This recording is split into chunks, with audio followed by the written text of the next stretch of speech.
Hi, I'm your host, Beth Renoff, and this is Are You Afraid of the Talk?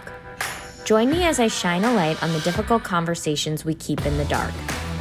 Follow the journeys of everyday people as they share their struggles with talking about different topics, from personal problems to societal issues. My hope is to get to the root of what holds people back from initiating these discussions and normalize these conversations by having them. So, are you afraid of the talk?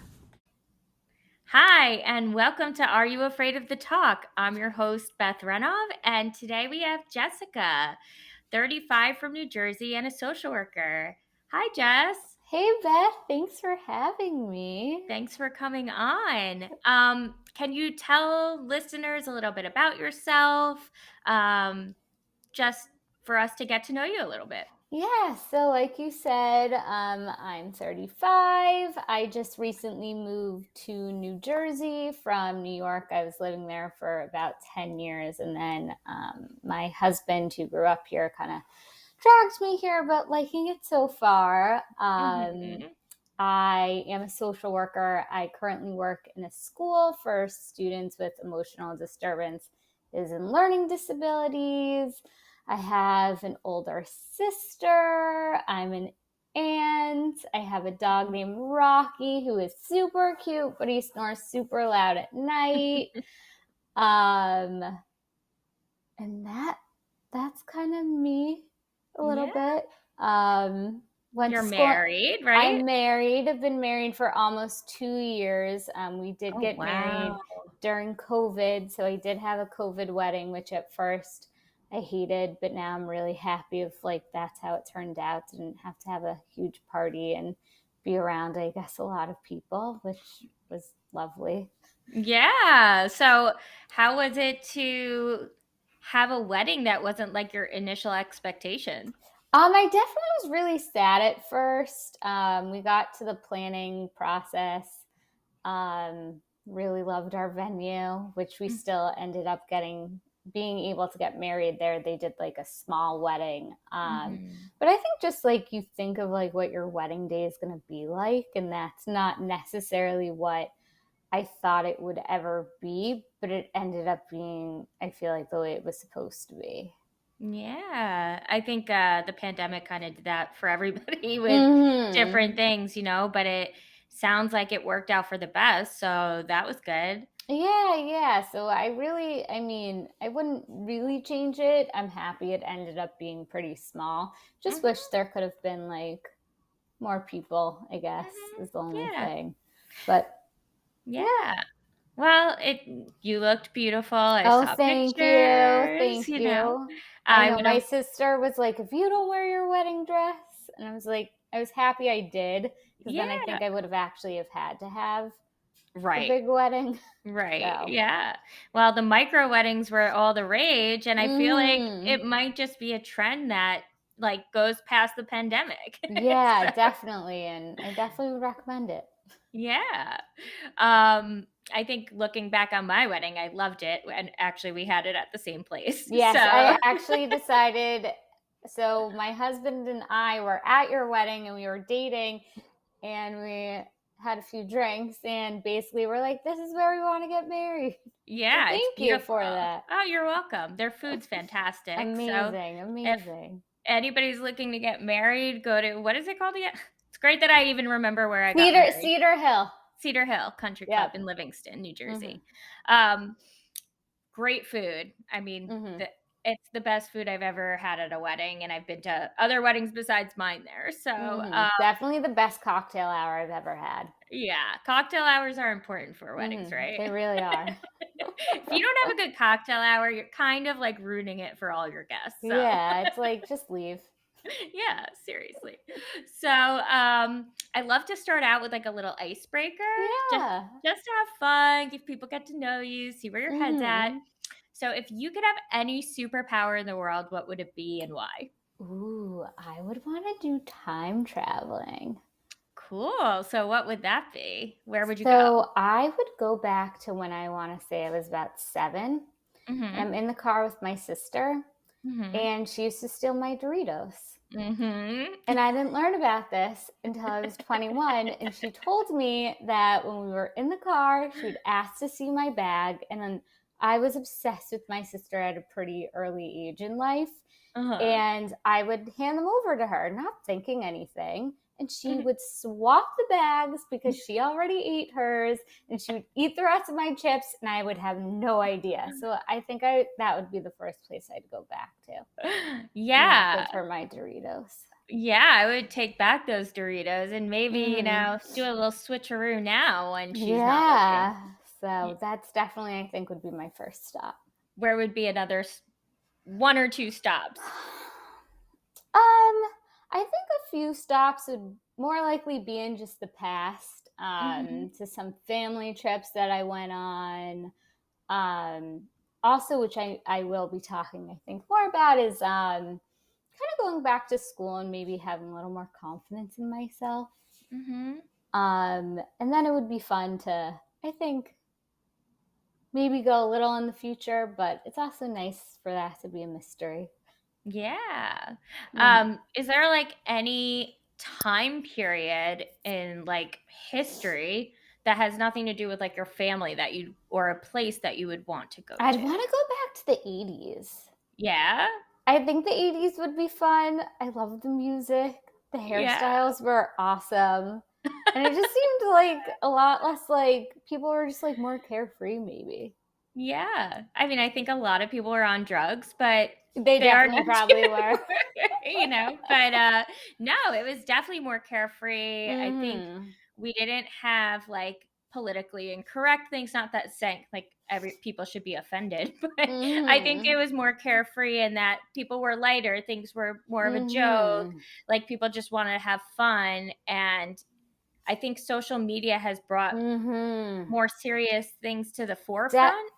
Definitely. I Yeah. mean, I even think back now that I'm like, I'm happy when I was in high school, like social media wasn't really a thing. But to even go back to a time where like you don't have a cell phone on you, you don't have Mhm. to, like, people can't necessarily reach you all the time. Like, that sounds amazing. Yeah. It's like you don't have to answer a text or Mm-hmm. pretend that you didn't see it. Yeah. It was a lot easier to have free time and really be Mm-hmm. present because you didn't have Mm-hmm. something like that connected you to anybody at any moment in your Ex- pocket. exactly. And Yeah. really, you also would allow yourself to have like that self care time, which Right. I think is Well, always really important. right. Well, out of that, maybe, it sounds like being purposeful about having like a disconnect from your phone and Mm-hmm. setting aside self-care time, is like Mm-hmm. not bringing you back to the 80s, but maybe you could play some music, tease your Definitely. hair, and Yep. do some self-care, right? Um, Mm-hmm. so, thank you. That was an awesome one, and Yeah. I love Thank your you. answer. Thank you. So what is something that's like easy to talk about for you? I think people often have certain topics like TV or, family, and it's just easy for them to talk about. And some people like are really free with talking about themselves, but Mm. for you, what's something like that's really easy to talk about I and mean, why? definitely TV. I love watching and binge watching shows. Also, talking about how I'm feeling is definitely something. I think too, just being in social work, it's Mhm. I know how to talk about my feelings. So if something is bothering me, I do feel like I can voice it, Mhm. pretty well. Mhm. And so I would say definitely those two things I feel like are very easy to talk freely about. Definitely like bad reality shows, I can Right. easily talk about for hours. So, like, let's separate those. So, the bad Mm-hmm. TV, why do you think that's easy to talk about for you?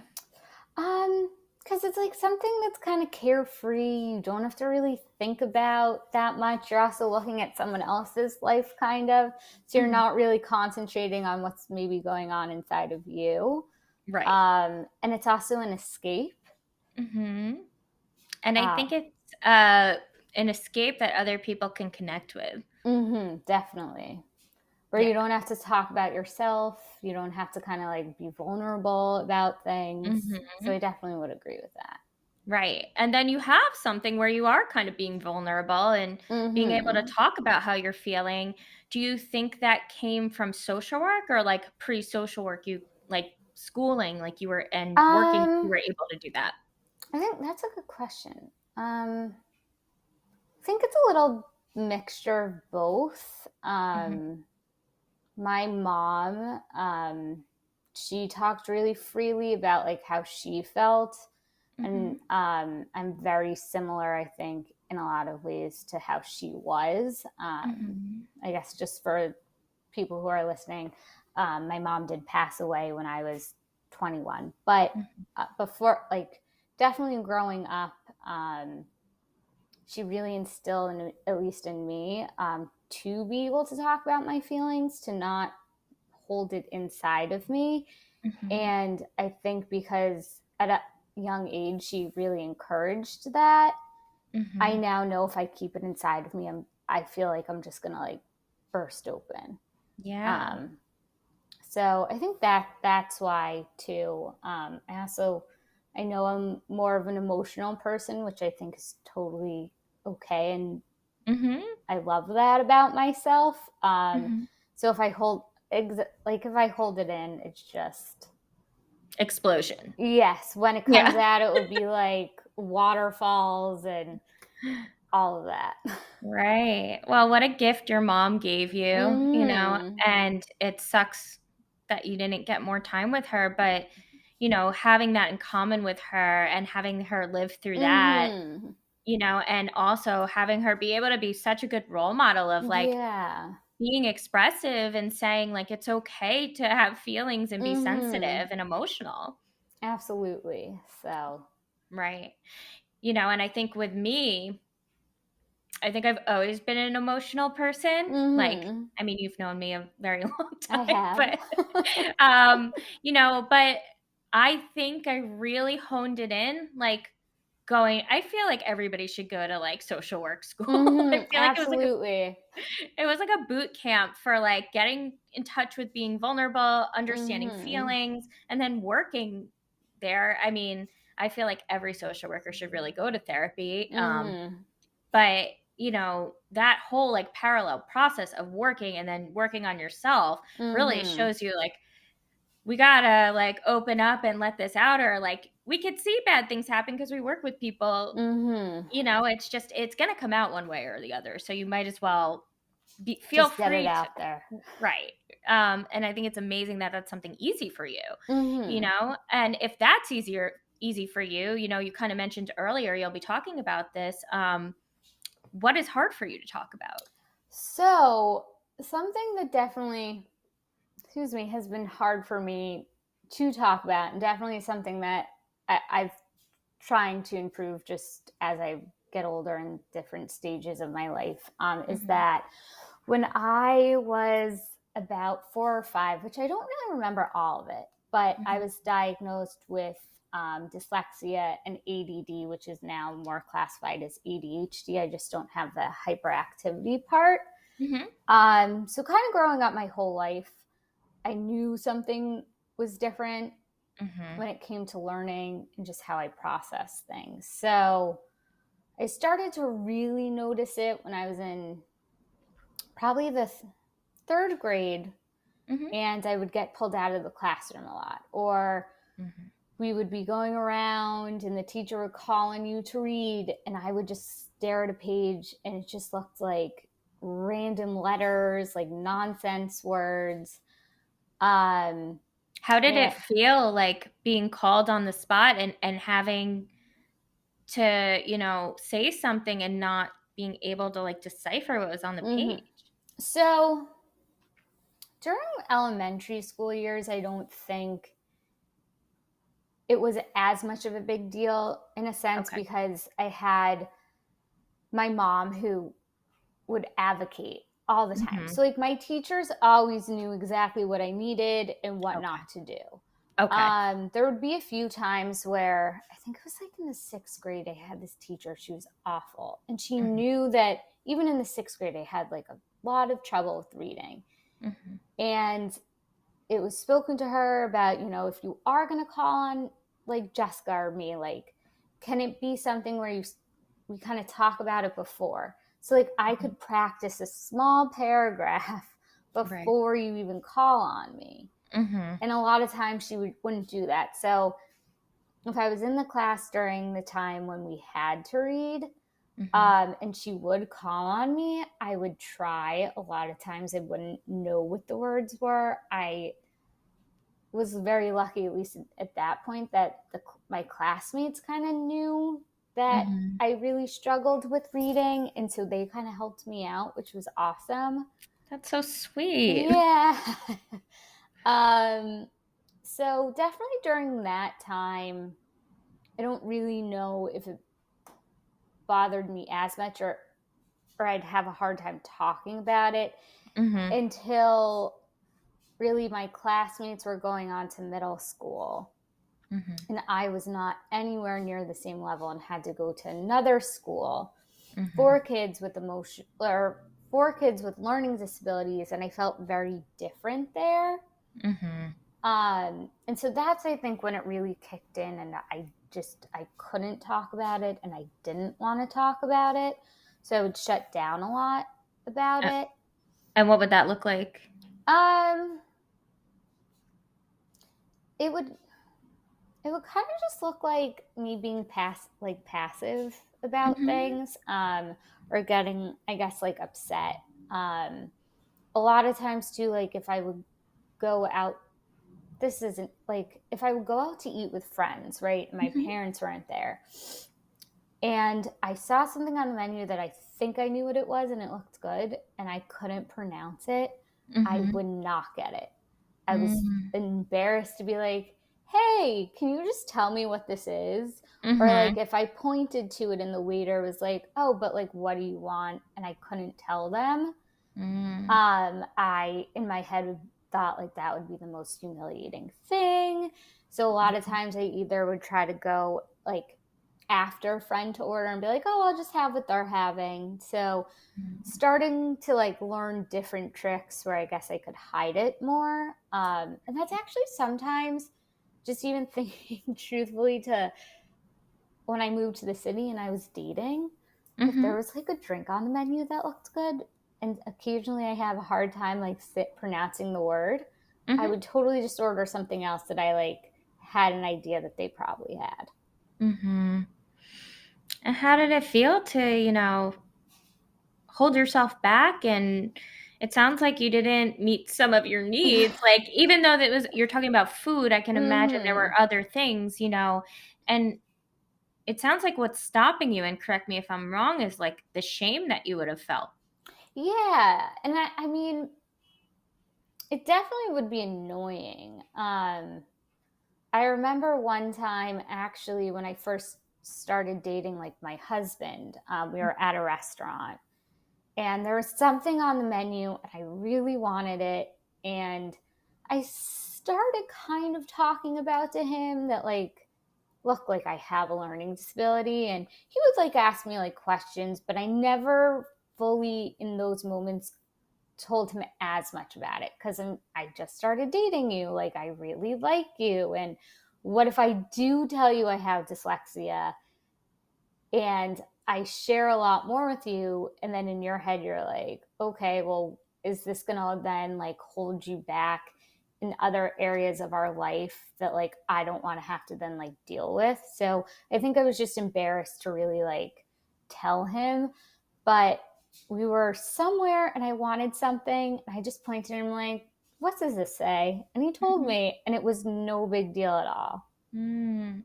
It's so Um, nice that you were able to trust him enough to do that. yeah, I definitely think, just, I mean, from talking with you throughout the years and my sister, I definitely also started realizing that when you meet the right person, like certain things aren't going Mhm. to matter. And I thought, hey, I really like him. Why not kind of Try. try this out?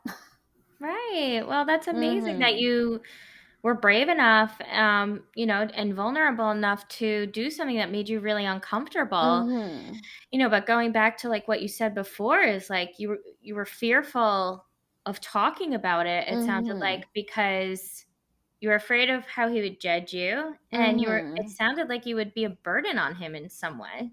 Yeah, and I think I definitely had other relationships before, and we talked about it, but I mean those didn't work out. That had nothing to do with any of that. Right. But I think I was really nervous. Like I knew in those moments, like I did. I pushed myself a lot more throughout my education than I think was ever expected that I would. I went to graduate school. I had my Mhm. master's degree when I started dating him. But just the thought that I'm going to share something that's such a big part of me that Mhm. I never chose. Right. It's kind of came with who I am, and there's nothing wrong with that, but it took me a while to really understand that there's nothing wrong with it. And Right.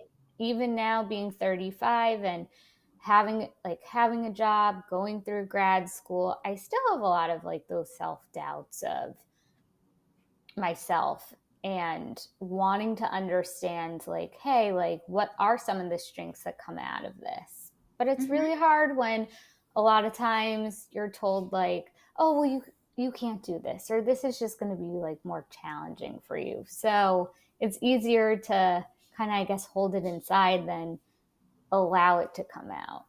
Right. Well, what helped to push you to not care what people said and do it anyway? um I was truthful, even looking at everything now, and the population, the students I work with. A lot of this I really attribute to my parents Mhm. and my mom, um, who really pushed and fought to make sure I got everything that I needed. So Mhm. she really fought to make sure that I got into schools that I needed to get into, that I was with the right tutors I needed to be with, but also really, and I didn't realize this until I want to say maybe the last several years, Mhm. that this is going to be hard. Sorry. This is going to be hard, but it doesn't mean you can't do it. And like you're Mhm. going to have to put in more work. But if it's actually something that like means something to you, like you're going to figure out a way to get it done. Yeah. Well, that's resilience, right? And Mhm. perseverance. And a lot of people don't have that support, you know? Mhm. So I think again, your parents and it sounds like your mom really Mhm. role modeled like what advocacy looks like and Mhm. standing up for yourself. And a lot of people don't have that, you know? So Yeah. and you mentioned before the strengths that come out of something like this. Mhm. What do you find some of the strengths are from having this? So it's actually kind of cool. So over the last several years, there's more. I want to say, I movements or more things coming out involving dyslexia. So Mhm, there's this organization I actually follow on Instagram called Made by Dyslexia.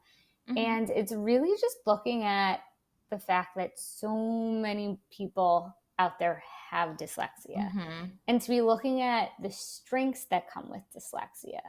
And mhm, so some of them are, really connecting with people. So, like, that is to me like one of my strong suits.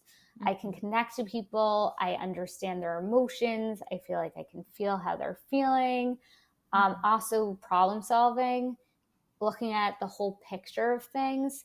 mhm, So, understanding what strengths come out of having dyslexia. So, Made by Dyslexia just actually did this really cool thing where LinkedIn now has, under like your skills, it's called dyslexic thinking, because mhm, more companies are starting to want to be hiring people who do have dyslexia because of the way you process information, you connect with people, um, different things like that. So I kind of wish that was a little more around when I was younger, but yeah. um, I think we're starting to see in this community that we have a lot more strengths than we realize. Mhm, And that our education system hopefully can start following of, really trying to diagnose kids when they're younger, because, all it really takes is having like that one teacher or that one person to say one thing to like put you down, and you're going to believe that about yourself. And I definitely have been working through a lot of those feelings of having self-doubt, not having confidence in myself. It's something that has just kind of been like ingrained in me. So it's definitely something I'm still working through, and I think I'll continue to kind of work through it throughout my life. But I'm trying to find those things that show more of a positive light than a negative light, I guess, on it. Absolutely. And that's so fantastic. Like, I remember when I worked in a school, I was working with a kid who was dyslexic, and we looked up celebrities who had dyslexia, and that made him feel so much better because he's like, wait, they're able to like accomplish things. And really, in the school setting, you're told, like, you're just limited. You are restricted, you are limited, and there's only a capacity that you can grow to. And that's so unfortunate for kids because, and adults who just maybe never were diagnosed. I know probably a few people who are in their late 30s who are like, yeah, I'm definitely dyslexic. And no one thought to say anything. No Yep. one intervened, and it's affected their self-esteem. And I think that's the biggest thing I'm seeing is that you're right. Like, it's internalized that I'm not going to amount to much because I don't think or process the way other people do. And this whole one way of learning, one way of processing, one way of being is just so untrue and so damaging. So I am so happy that you had to live through that and kind of push through that wall. Yeah. And to like, it is something that I am still dealing with. So one thing that's kind of, I've continues to be kind of, I wouldn't say it's fully holding me back, but partially is that, with having my master's in social work, we do have to have our license. And I've taken this stupid exam like 7 times. I plan on taking it again soon, but not passing something that is really like, it doesn't determine if I'm a good social worker or not, but these stupid states and whatever it is have to put these things in place. And so definitely, just even with this test in general, like I've been in this field now for 6 years, and I have taken it 7 times. I definitely could have taken it more, but that's an area of definitely like self-doubt. Like I get accommodations for it, which I advocate to make sure that I can. But when every time I don't pass it or haven't passed it, I'm just like, really? Like, like what's wrong with you? Other people pass it.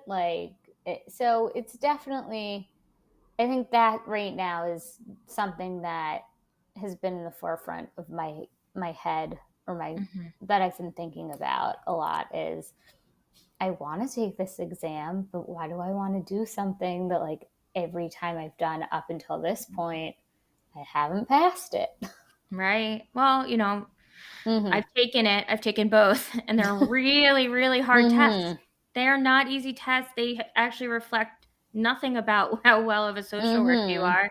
And it's unfortunate. I have another friend who took it a bunch of times, and it's hard, and it's also you're in a pressure cooker kind of situation. So it's not even like you have the luxury of just taking it like on your own time. You're in a high stress situation taking a test. So you know, I'm a good test taker, luckily. That's just something it comes easy to me. I will tell you that was one of the hardest tests I've ever taken in my life, because they try and trick you. It's not just an outright, they're not making it so we want to see what you know. They're saying, are you good at this test? Not are you a good social worker? So because some of the questions too, you're like, you would never even do that. Never. And if you did, people would be like, really?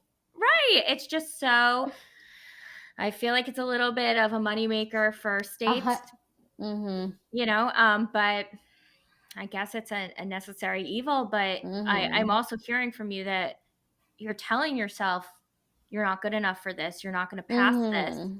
and maybe just working on some affirmations and reframing your thinking of like, this Mm-hmm. is really hard, and it has been a struggle before, but that does not mean I will never pass. It does not mean Yeah. I'm not a good social worker, and just Mm-hmm. working on that inner dialogue. And I know Mm-hmm. for myself, I always joke about this, but I never even realized I had an inner monologue. Like, I knew I had it, but I couldn't Mm-hmm. picture it. I couldn't hear it. I couldn't see it until recently. And this is so silly, but we were having a cleaning person come, and you have to clean for the cleaning Yep. person.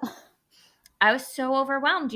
My dog was really sick. I was dealing with me not feeling well and just trying to run a practice, and Mm-hmm. I just, in that moment, I'm like, you can't do this. And like when I actually was like, wait, I just said to myself, I can't clean up for a cleaning person. Like, but it gives you that sense of overwhelm. It gives you that sense of Mm-hmm. defeat. And the minute I was like, that's a ridiculous comment. Of course I can. It's like, Mm-hmm. I just feel overwhelmed right now. And even Mm-hmm. that little bit of acknowledgement, and you're good at saying your feelings, like expressing them. Mm-hmm. So maybe it's just identifying, it sounds like you're feeling really frustrated, you're feeling really defeated, and that's Mm-hmm. valid. Yeah. But it does not mean you're not capable of handling this. Mm-hmm. And maybe just working on how you are saying things to yourself of like, Yeah. I'm going to do it to the best of my ability. If I don't pass, it's not a reflection of who I am. It's not a reflection of me not being good enough. You're a fantastic social worker. I've worked with you, so I can Mm-hmm. say that firsthand. Thank you.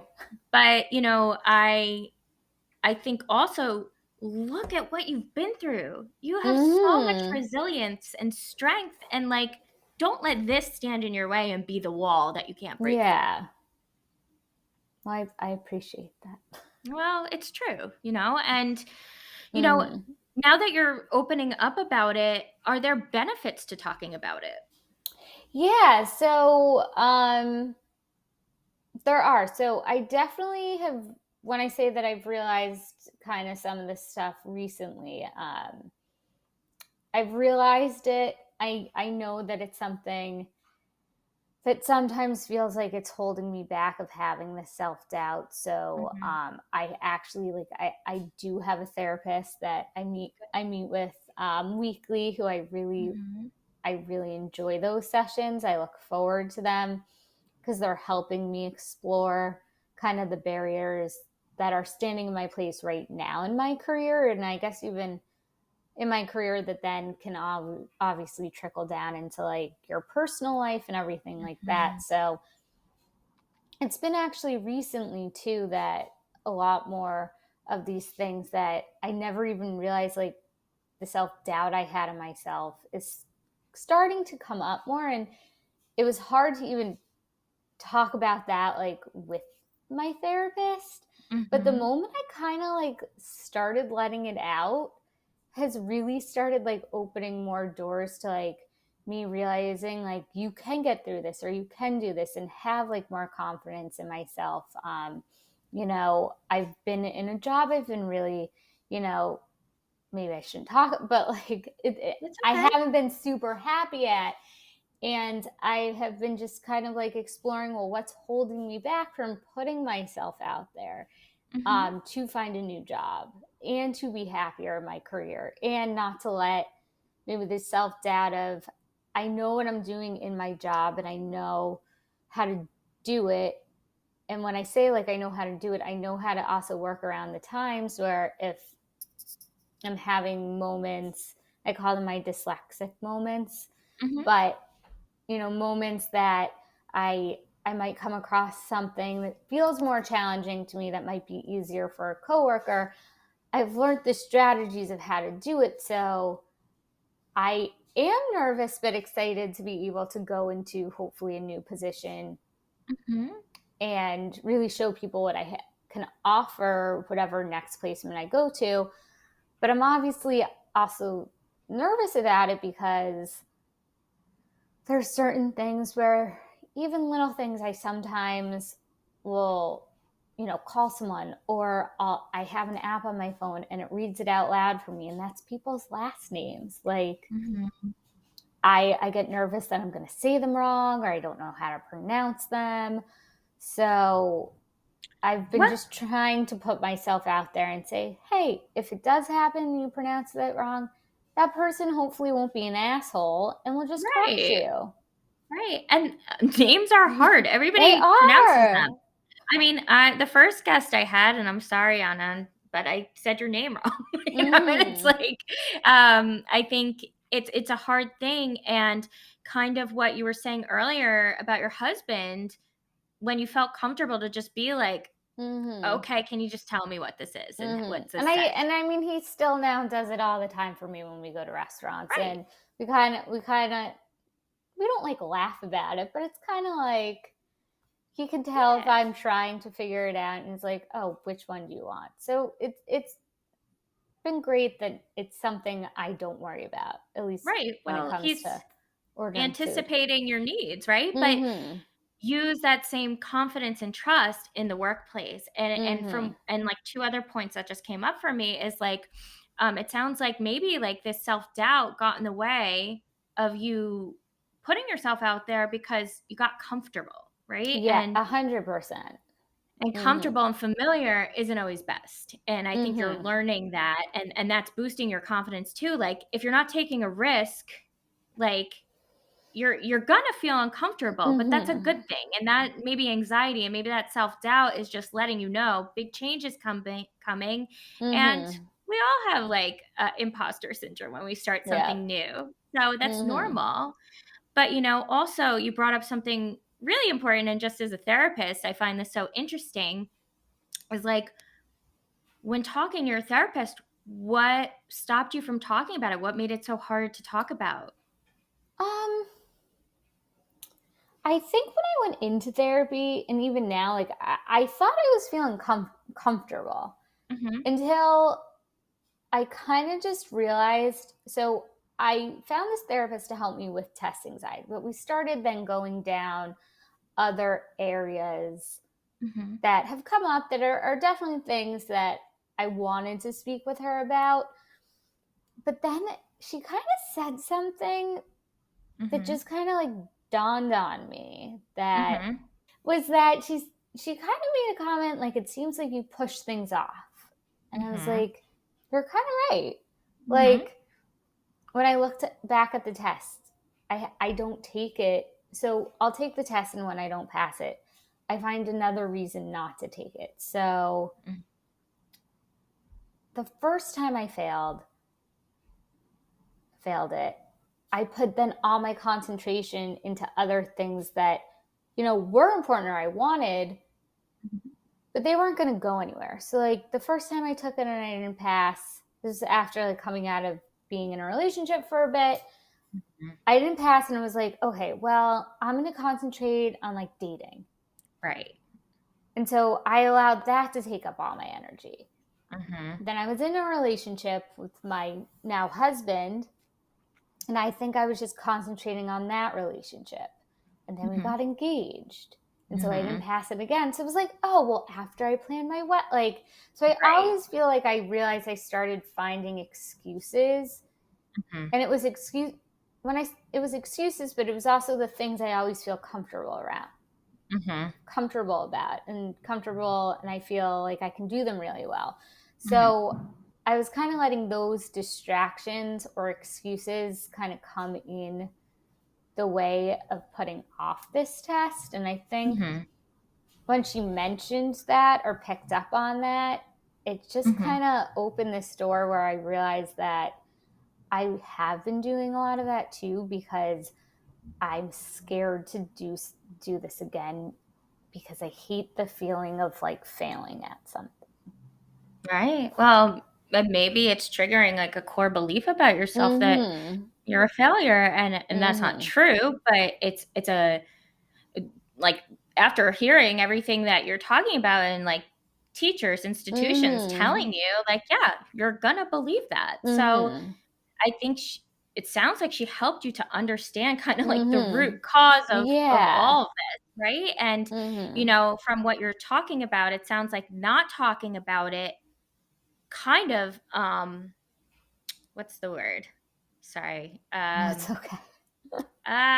It. Exacerbated like Mm-hmm. some of your self-doubt, some of your low Mm-hmm. self-worth, maybe some of these negative core beliefs. And it sounds like kind of created like Mm-hmm. anxiety and depression on some level. Yeah, I think it too was a lot that I was just scared to say it out loud.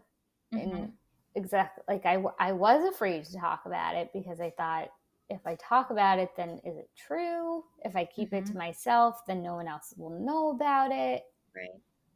But being able to definitely, I think, talk about it and even having the opportunity to talk about it now is just kind of helping move it one step forward of realizing that maybe it's not true. Like, Right. Well, it's just mm-hmm, not true, right? mm-hmm. And you'll get there where you really believe Yeah, it, but I guess it's your work now is like believing in yourself, right? mm-hmm. And And definitely in this area is something that I feel like I'm getting more comfortable about. mhm. But still definitely work there. Absolutely. I mean, Mm-hmm. we're all a work in progress, right? Mm-hmm.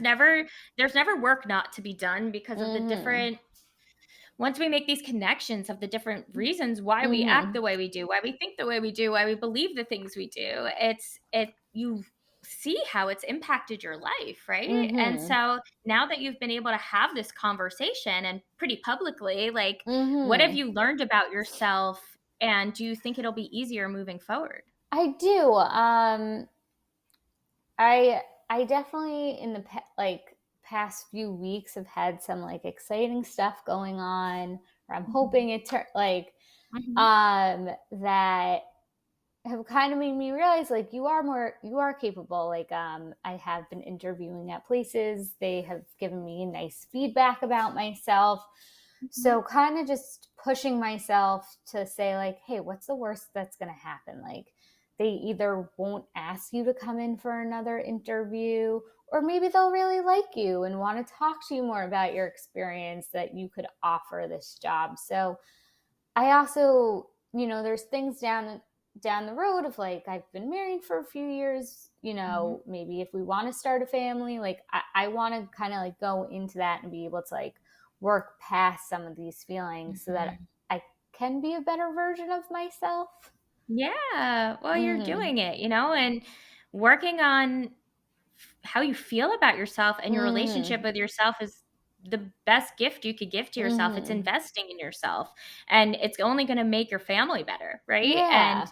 And you at work better, and you as a Mhm. partner better, you as a sister better, you as a daughter Mhm. better, and as a wife. And I commend you on that. And Mhm. this isn't easy stuff to work on, so that's Mhm. awesome. Well, thank you. Um, and thanks for sharing all that. And just to leave on like a final note, Mhm. if you could think back from your lived experience for someone out there listening, maybe someone who has dyslexia or ADD, and we didn't really get to touch much on the ADD, but Mhm. I think the dyslexia sounds like it was more pervasively like impacting Yeah. your life. I Um, mean, definitely a little bit with the ADD. There definitely have been ups and downs with that too. Of I know what I know what works for me with it, and mhm, sometimes I f- myself on it. mhm, Um, which I feel like they both kind of go hand in hand in a way.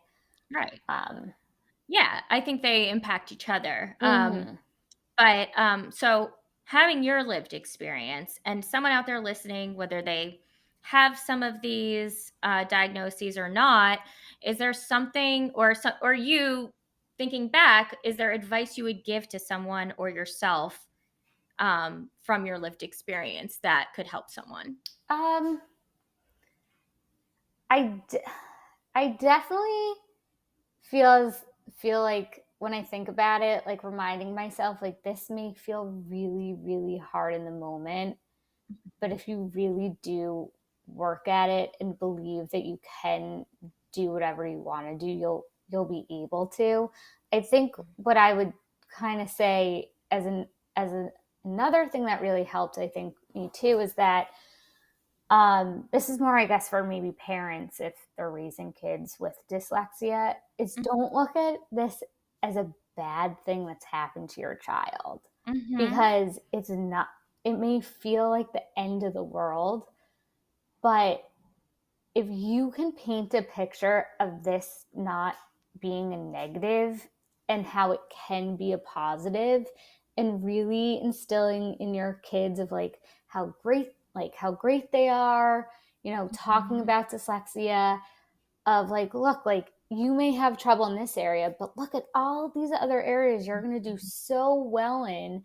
That would kind of be I think my big takeaway is, yes, you technically have this label on yourself, and so does Mm-hmm. your child, but it's not going to stop them from doing what they want to do. What's going to hold them back is if they keep hearing the negative things. Wow, that's so powerful and Mm. so amazing. Your entire story, your vulnerability on here, and your positive outlook. That's hard to get. So, I Mm-hmm. guess it's believing in yourself and having this positive mindset that you're not going to let these things defeat you, define you. And like, Mm-hmm. I think we often are defined by our struggles. And that's where our identity comes in. And we create this whole identity of like, Mm-hmm. I'm not good enough because I have dyslexia, rather Mm-hmm. than I have dyslexia and I get to think in a different way than everybody Mm-hmm. else. Maybe part of it is a struggle, but this isn't all of who I am anyway. Right. Yeah, absolutely. So fantastic. Mm. Thank you, Jess. Thank And you. Thank you for having me. well, this was awesome. And maybe you'll come on to talk more about ADD another I would time. definitely love that. Yeah. So, Well, thanks so much. thank And you. tune in again. We'll have a new guest and a new topic on another episode. And thanks so much for listening. Bye.